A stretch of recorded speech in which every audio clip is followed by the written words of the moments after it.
नमस्ते। कैसे हैं आप सब। तो कल हमने जो पढ़ा था अध्याय, उसका हम आधा भाग और पढ़ेंगे आज। तो हमारे अध्याय का नाम था शिव संबंधी तत्व ज्ञान का वर्णन तथा उसकी महिमा, कोटि रूप संहिता का महात्म्य एवं उपसंहार। तो चलिए शुरू करते हैं।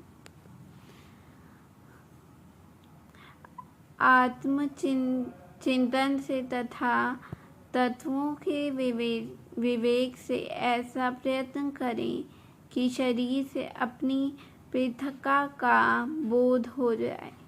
मुक्ति की इच्छा रखने वाला पुरुष शरीर एवं उसके अभिमान को त्याग कर अहंकार शून्य एवं मुक्त हो सदाशिव में विलीन हो जाता है। अध्यात्म चिंतन एवं भगवान शिव की भक्ति ये ज्ञान के मूल कारण है। भक्ति से साधन विषयक प्रेम की उपलब्धि बताई गई है। प्रेम से श्रवण होता है, श्रवण से सत्संग प्राप्त होता है और सत्संग से ज्ञानी गुरु की उपलब्धि होती है। गुरु की कृपा से ज्ञान प्राप्त हो जाने पर मनुष्य निश्चय ही मुक्त हो जाता है। इसलिए जो समझदार है उसे सदा शंभू का ही भजन करना चाहिए। जो अनंत भक्ति से युक्त होकर शंभू का भजन करता है उसे अंत में अवश्य ही मोक्ष प्राप्त होता है।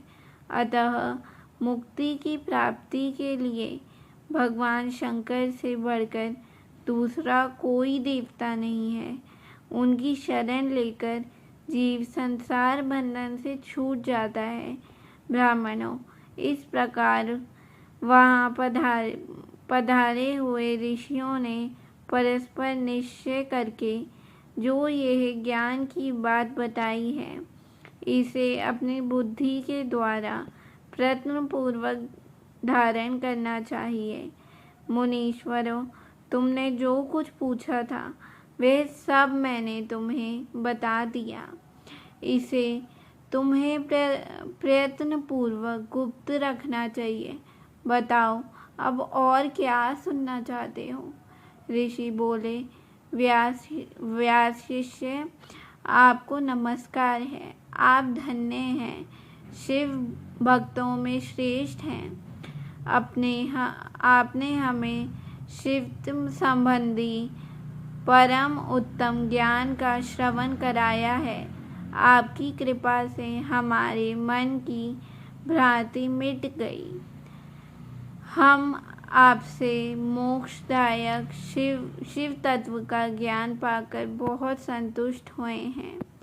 सूत जी ने कहा, द्विजों, जो नास्तिक हो, श्रद्धाहीन हो और शठ हो, जो भगवान शिव का भक्त ना हो तथा इस विषय को सुनने की रुचि ना रखता हो, उसे इस तत्व ज्ञान का उपदेश नहीं देना चाहिए।